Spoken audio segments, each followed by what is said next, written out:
Labs rīts visiem kosmosa ziņu klausītājiem un kafijas baudītājiem. Šodien mēnesis ciemojas pie lauvas, un tas nozīmē tikai vienu. Spogulīt, spogulīt, saki man tā, kura ir visskaistākā lauva pilsētā? Tieši tā, šodien droši sāc jaunas lietas, bet galvenais neaizmirsti mazliet teatrāli uzsmaidīt savam atspulgam.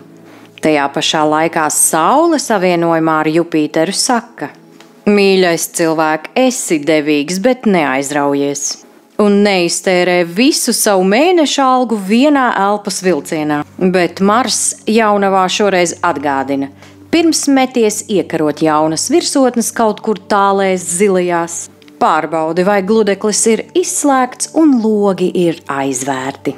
Bet pati svarīgākā šodienas ziņa – Venēra vērsī mums dod zaļo gaismu visām garšīgākajām baudām.